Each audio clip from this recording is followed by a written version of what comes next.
Good morning students, आप सभी का स्वागत है आपके अपने YouTube channel maths for academy में। आज हम आपके लिए लेके आए हैं यहाँ पर हमारा कक्षा 9th की गणित विषय की वर्कशीट नंबर 72 और तिथि 28/12/2020। तो यहाँ अध्याय 7 लिखा हुआ है त्रिभुज, लेकिन ये अध्याय नंबर यहाँ पर 6 है। वर्कशीट संख्या 21, 22, 23 और 24 की पुनरावृत्ति यहाँ पर की जा रही है। वर्कशीट संख्या 21, 22, 23 और 24 जो वर्कशीट आई थी उनकी दोबारा से यानी कि पुनरावृत्ति यानी कि रिवीजन यहाँ पर हो रही है। रिवीजन यहाँ पर हो रही है। तो रिवीजन हम यहाँ पर करेंगे। तो क्या क्या चीज़ इसके अंदर बताई गई है, तो सारी चीज़ें हम आपको किस तरीके के सवाल आते हैं और आपके पेपर में किस तरीके के सवाल आते हैं तो उनके बारे में आपसे डिस्कस करेंगे। तो चलिए यहाँ पर हम पहला सवाल देखते हैं कि पहला सवाल किस तरीके का हमारे पेपर के अंदर पूछा जाता है। तो प्रश्न संख्या 1 से 7 में सही उत्तर का चयन कीजिए। तो यहाँ पर आपको सामने फिगर दी गई है और इसमें से इसका चयन करना है। तो पहला क्वेश्चन है, चित्र में x और y का मान ज्ञात कीजिए और x और y का मान ज्ञात करना है। तो यहाँ पर ये दोनों की दोनों x और 80 जो है ये दोनों की दोनों ये लीनियर पेयर हैं, यानी कि रेखिक युग्म है। तो दोनों का योग 180 होता है। अगर ये 80 दिया हुआ है तो ये x कितना होगा, 100 होगा। और यहाँ पर y और 80 जो है क्या हैं, ये एक दूसरे के वर्टिकली अपोजिट एंगल हैं और जिनको हिंदी में क्या कहा जाता है, यानी कि शीर्षाभिमुखी कोण। तो ये 80 है तो ये भी कितने का होगा, 80 का होगा। तो यहाँ पर x और y पूछा है तो x यानी कि पहला वाला यानी कि 100 है और दूसरा वाला 80। तो पहला वाला 100 और दूसरा वाला 80। पहले वाले पे टिक नहीं लगा देना है, कभी आप 80 और 100 देख कर लगा दो। तो यहाँ पर जो पहले पूछा गया तो उसकी वैल्यू पहले, तो x की वैल्यू यहाँ पर 100 आई है तो इसलिए 100 पहले और 80 बाद में। क्योंकि यहाँ मिलते जुलते ऑप्शन देते हैं और इसमें गलती बहुत ज़्यादा होती है तो इसलिए गलती होने के चांसेस ना हो, तो इसलिए इनको ध्यान से क्वेश्चनों को ध्यान से करना है। दूसरा क्वेश्चन है, चित्र में AB समानांतर है CD। जो AB लाइन है ये CD के समानांतर है। आगे कहा गया है कि आपसे कि तो x प्लस में y की वैल्यू क्या होगी। x प्लस में y की वैल्यू बतानी है, अलग अलग नहीं बतानी है, दोनों को जोड़ के बताना है। यहाँ पर ये 40 है और यहाँ ये x है, तो ये दोनों के दोनों क्या है, एकांतर कोण है। अगर ये एकांतर कोण है तो x की वैल्यू भी कितने हो गई, 40 डिग्री हो गई। इधर यहाँ पर ये 60 है और ये y है, तो यहाँ पर ये दोनों के दोनों एकांतर कोण है तो इसलिए y की वैल्यू भी 60 हो गई। तो इसकी 40 और इसकी 60 दोनों को जोड़ दिया तो कितना हो गया, यानी कि 100 हो गया, 100 डिग्री। तो 100 डिग्री यहाँ पर है, ये तीसरा ऑप्शन। आगे यहाँ पर क्वेश्चन नंबर 3 है। क्वेश्चन नंबर 3 में क्या कहा गया है आपसे, क्वेश्चन नंबर 3 में देखिए, यदि दो समानांतर रेखाएं आपस में एक तिर्यक रेखा से काटी जाती हैं तो तिर्यक रेखा के एक ही ओर बने अंत्य कोणों का योग कितना होगा। वो समान होगा, संलग्न कहलाएगा या संपूरक कहलाएगा या पूरक कोण कहलाएगा। तो यहाँ पर आप जैसे इसी में देख लीजिए, यहाँ 4x है और यहाँ 2x है, इन दोनों का योग जो होगा वो कितना होगा। यहाँ पर ये कहा गया है कि अब अगर आपके सामने ये लाइन और ये लाइन दो पैरेलल लाइन दी गई हैं, उनको तीसरी लाइन अगर काटती है तो एक तरफ बने कोणों का योग कितना होगा। तो ये पूछा है तो उनका योग कितना होता है, यहाँ पर 180 डिग्री होता है। 180 डिग्री को क्या कहा जाता है, संपूरक कोण कहा जाता है। क्या कहा जाता है, संपूरक कोण कहा जाता है। तो संपूरक कोण यानी कि 180 डिग्री होगा। तो इन दोनों का योग 180 डिग्री, तो यानी कि अब ये यानी कि आपका हो गया संपूरक कोण। चौथा क्वेश्चन है, चित्र में L और M समानांतर हैं, L के N समानांतर है, तो x का मान ज्ञात करना है। तो इसमें ये 2x दिया हुआ है, ये 4x दिया हुआ है। तो मैंने अभी आपको बताया कि इन दोनों का योग यानी कि 2x जमा के 4x बराबर कितना होगा, 180 डिग्री होगा। तो ये 6x हो जाएगा, 6x बराबर यानी कि 180 डिग्री। तो यहाँ पर x से आप क्या करेंगे, 180 डिग्री को काट देंगे 6 से, तो कितना आ जाएगा, 30 डिग्री आ जाएगा। तो यहाँ पर x की वैल्यू ही पूछी है तो x की वैल्यू कितनी होगी, 30 डिग्री होगी। अगला क्वेश्चन है क्वेश्चन नंबर 5। तो क्वेश्चन नंबर 5 किस तरीके से सॉल्व करना है, तो चित्र में AB और CD समानांतर लाइन दे रखी है, ABCD समानांतर लाइन दी हुई है। EG और FG एक दूसरे को यहाँ पर क्या कर रही हैं, ये क्रॉस कर रही हैं यहाँ पर G पॉइंट पर। क्रम्स BEF यानी कि ये जो कोण है पूरा की पूरा ये जो कोण है इसका और DEF यानी कि इस कोण का समद्विभाजक है। समद्विभाजक यानी कि आधे हैं। तो एंगल एम यानी कि measurement of angle F G E यानी कि ये एंगल हमें फाइंड करना है कि एंगल कितने का होगा। तो ये एंगल हमें क्या करना है, ये एंगल हमें फाइंड करना है, ये एंगल कि ये एंगल कितने का होगा, तो ये एंगल हमें निकालना है। तो मैंने अभी आपको यहाँ पर बताया कि ये एंगल और ये एंगल दोनों का योग कितना है, 180 डिग्री है। कितना है, 180 डिग्री है। जब इन दोनों का 180 डिग्री है, अगर इसका आधा करते हैं तो कितना हो जाता है, यानी कि 90 डिग्री हो जाएगा। तो इनका हाफ किया तो 90 डिग्री हो गई, यानी कि अगर आपसे अब हम कहें कि यहाँ पर 90 डिग्री हो गया, तो यहाँ पर जो अंदर का कोण है, ये कोण और ये कोण, इन दोनों का योग 90 हो गया। तो तीसरा कोण जो बचेगा, यानी कि त्रिभुज के तीनों कोणों का योग कितना होता है, 180 डिग्री होता है। तो इन दोनों का ही अगर 90 डिग्री है दोनों का योग, तो ये तीसरा कोण जो बनेगा इसका योग कितना होगा, 90 होगा। यानी कि ये जो कोण होगा वो कितने का होगा, 90 डिग्री का आपका होगा। छठा क्वेश्चन है, चित्र में एल एम समानांतर हैं, तो यहाँ पर मैं आपको बताता हूँ एल और एम यहाँ पर हमारे लिए समानांतर दिए हुए हैं। वाई का मान ज्ञात कीजिए। एल और एम, ये एल और ये एम दोनों की दोनों लाइन समानांतर दी गई हैं, तो वाई का मान हमें ज्ञात करना। तो ये 60 है, तो ये भी हमारा कितने का होगा, 60 डिग्री का होगा। अब ये 60 डिग्री का अगर है तो ये कितने का होगा, ये अंदर वाला, क्योंकि लीनियर पेयर बन रहा है, तो ये होगा 120 डिग्री का। कितने का, 120 डिग्री का। और 120 डिग्री 25 डिग्री कितना हो गया, 145 डिग्री हो गया। 145 डिग्री हो गया। अब यहाँ पर y की वैल्यू बात की गई है, तो 180 डिग्री में से 45 डिग्री को माइनस कर दिया, तो कितना बचा आपका, 145 डिग्री को माइनस किया तो आपका बच गया यहाँ पर 35 डिग्री। तो ये 35 डिग्री आपका, यानी कि डी ऑप्शन आपका यहाँ पर करेक्ट आंसर डी ऑप्शन होगा। अब आपका यहाँ क्वेश्चन नंबर 7 है, चित्र में x का मान ज्ञात कीजिए। यहाँ पर x की वैल्यू हमें फाइंड करनी है। तो यहाँ पर हमारे लिए ये 60 दे रखा है, ये हमारे लिए बाहर वाला 100 दे रखा है, तो अंदर वाला कोण कितना का होगा, यानी कि यह होगा हमारा 80 डिग्री का। 80 और जो 60 है, ये दोनों के दोनों को अगर जोड़ दें तो वो x के बराबर होता है, यानी कि इंटीरियर यानी कि अंदर के दोनों सम्मुख कोणों का योग जो है बाह्य कोण के बराबर होता है। यानी कि sum of interior angles equal to, यानी कि sum of exterior angle equal to sum of interior opposite angles.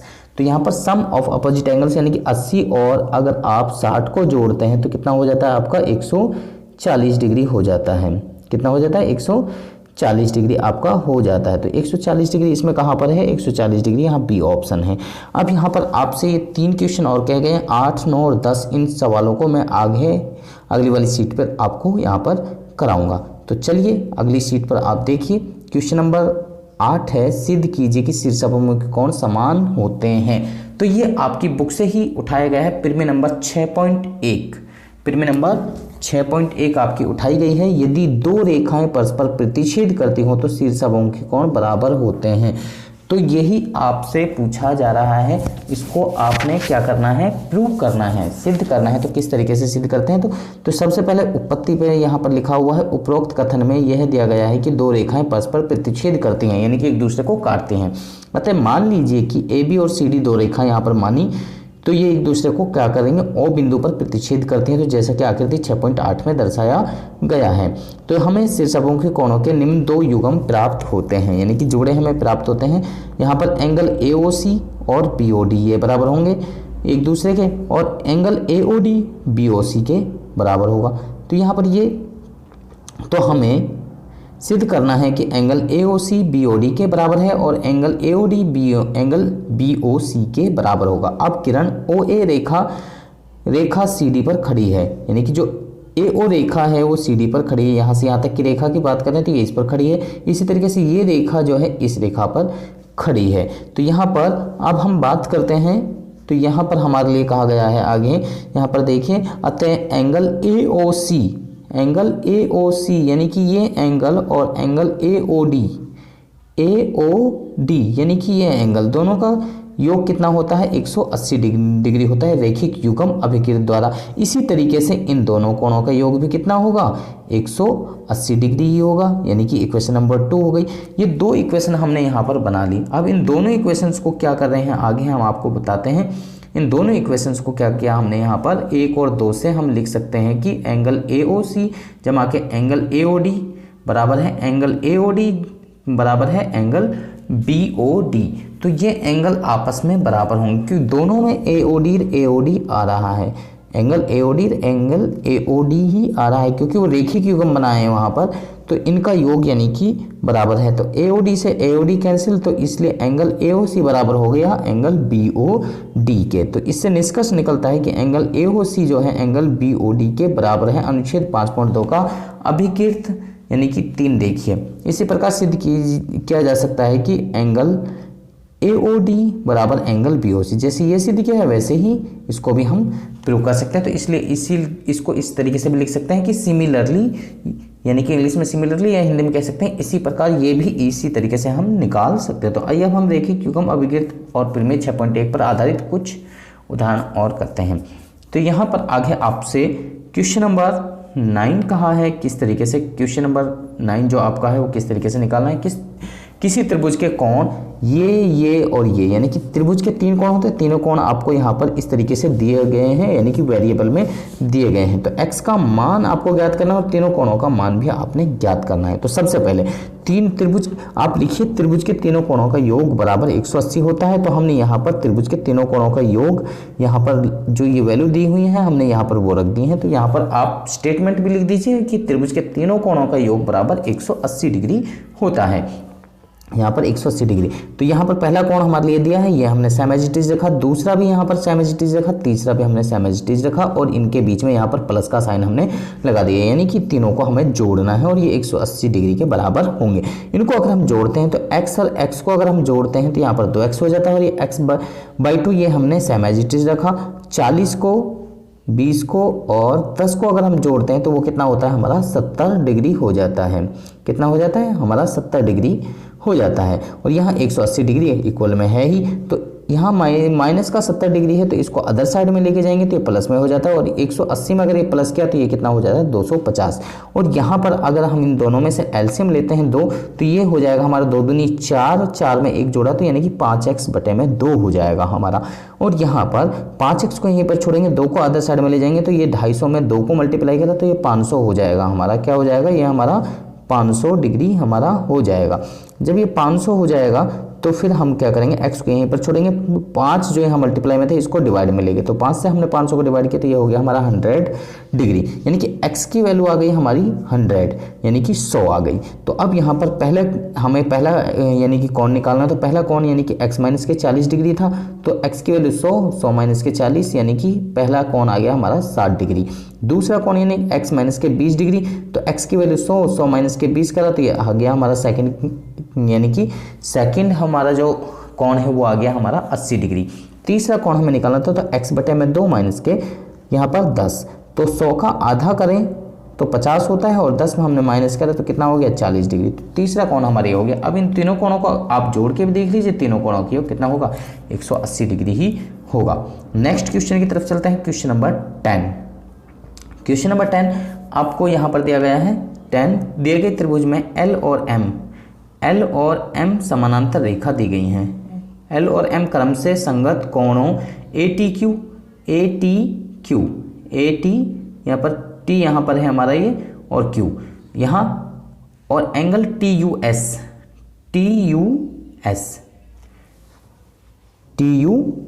यहाँ से TUS ये वाला, तो यहाँ पर समद्विभाजक हैं। तो सिद्ध कीजिए कि PQ जो है RS के इक्वल है। तो ये लाइन इसके पैरेलल है, इक्वल नहीं सॉरी पैरेलल है, तो समानांतर है, तो समानांतर हमें प्रूव करना है। तो यहाँ पर आपको कोविड-19 का मैसेज भी दिया जा रहा है, Covid appropriate behaviour camp message, maintenance physical distance of 2 feet of और 2 यार्ड। तो यहाँ पर फिजिकल डिस्टेंस सभी बच्चे यहाँ पर बना के रखिए। और ये क्वेश्चन जो आपको दिया गया है ऊपर, इस क्वेश्चन में और जो मैं आपको यहाँ क्वेश्चन बता रहा हूँ, यहाँ एग्जाम्पल नंबर 5 अगर आप देखते हैं उसमें और इस क्वेश्चन में सिर्फ आपका 1 पॉइंट यानी कि 2 पॉइंट्स का फ़र्क है, बाकी सब कुछ सेम है। वो क्या फ़र्क है मैं आपको यहाँ पर दिखाऊंगा। सारा के सारा वही क्वेश्चन है, सिर्फ यहाँ पर T और U का जो है अंतर है, बाकी सब कुछ वही है। जो आपका क्वेश्चन ऑलरेडी दिया गया है। तो यहाँ पर अभी आप देख लीजिए, यदि दिए गए एक तिर्यक रेखा दो रेखाओं को इस प्रकार प्रतिच्छेद करे कि संगत कोणों के एक युग्म के समद्विभाजक परस्पर समानांतर हों, तो सिद्ध कीजिए कि दोनों रेखाएं भी परस्पर समानांतर होती हैं। यहाँ पर आपको फिगर दी है, यहाँ पर फिगर नहीं दी है। तो ये यानी कि क्वेश्चन आपका इस तरीके से भी आ सकता है और इस तरीके से भी आ सकता है। तो आप इसको दोनों तरीके से याद रख लीजिए, और ये क्वेश्चन ज़्यादातर पूछा जाता है, मोस्ट इंपॉर्टेंट क्वेश्चनों में से एक क्वेश्चन ये भी आपका है। तो आगे यहाँ पर क्या कहा जा रहा है, किस तरीके से इसको सॉल्व करना है, तो मैं आपको यहाँ पर दिखा देता हूँ। आकृति यहाँ पर मैंने आपको बताया, यहाँ पर टी और यू का फर्क है, तो यहाँ पर बी की जगह आप टी कर लीजिए जहाँ पर आएगा, और सी की जगह यू कर लीजिए। सब जगह वही चेंजिंग करनी है, सब कुछ सेम टू सेम वही रहेगा।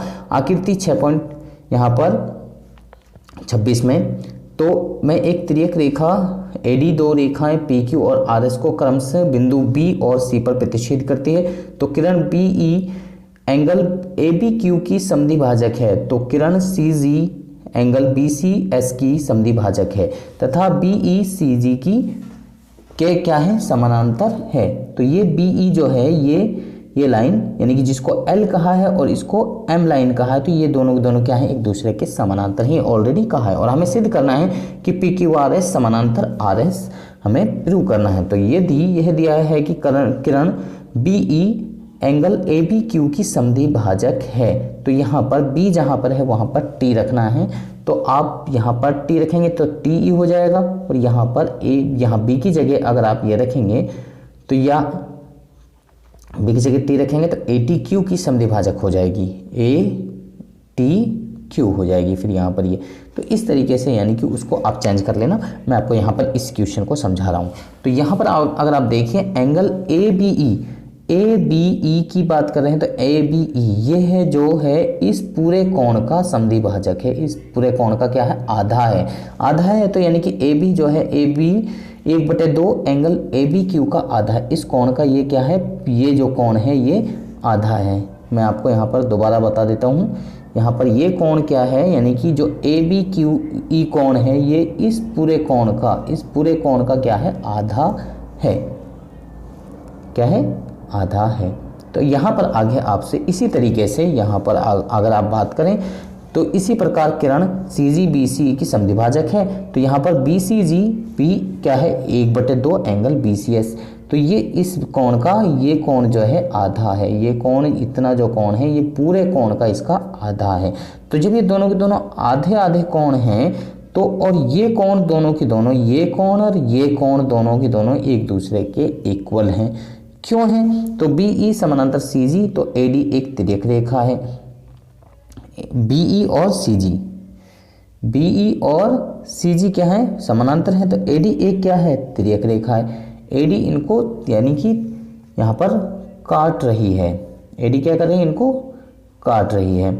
अब यहाँ पर तो इसीलिए ABE बराबर होगा BCG के। तो संगत कोण अभिकृत द्वारा। आगे यहाँ पर आपको मैं आगे और बता देता हूँ, यहाँ पर 3, 1 और 2 को प्रतिस्थापित करने पर आपको प्राप्त होगा, यानी कि 3 एग्जाम्पल आपके सामने होंगे। तो यहाँ पर 1/2 एंगल ABQ बराबर है 1/2 एंगल BCS। तो आधे से आधा कैंसिल हो जाएगा, तो angle ABQ equal to angle BCS हो जाएगा। परंतु ये तिर्यक रेखा AD द्वारा रेखाओं PQ और RS के साथ बनाए गए संगत कोण हैं और ये बराबर हैं, तो इसीलिए PQ जो है RS के समानांतर होगी। तो संगत को कोण अभिकृत का विलोम, आगे इस तरीके से इसका विलोम भी है, तो उसका भी आप यहाँ पर कर सकते हैं। तो मुझे लगता है कि ये सवाल आपके समझ में आ गए। अगर आपको समझ में नहीं आए तो आप इस वीडियो को दोबारा देखिए, आपको समझ में आ जाएगा। और अगर आपको फिर भी समझ में नहीं आए तो आप कमेंट सेक्शन में लिख सकते हैं, तो मैं आपको इसको अलग से भी समझाने की कोशिश करूँगा और इससे बेटर तरीके से समझाने की कोशिश करूँगा। तो सभी बच्चों को मुझे लगता है कि ये वीडियो समझ में आ गया। अगर आपको समझ में नहीं आए तो आप हमारे वीडियो को यानी कि अगर आपको समझ में नहीं है तो आप कमेंट सेक्शन में लिख सकते हैं। अगर आपको समझ में आ गई है तो आप हमारे वीडियो को लाइक करें, शेयर करें, कमेंट करें। इसके साथ में अगर आप अभी तक हमारे चैनल पर नए हैं तो आप हमारे चैनल को सब्सक्राइब कीजिए और इसके साथ में बेल आइकन को जरूर प्रेस करें, ताकि आपको आने वाली हर वर्कशीट की अपडेशन साथ के साथ में मिलते रहे। तो आप बच्चे हमारे साथ में बन रहे हैं हमारी नेक्स्ट वीडियो तक। आप सब बच्चों का इस वीडियो को देखने के लिए धन्यवाद।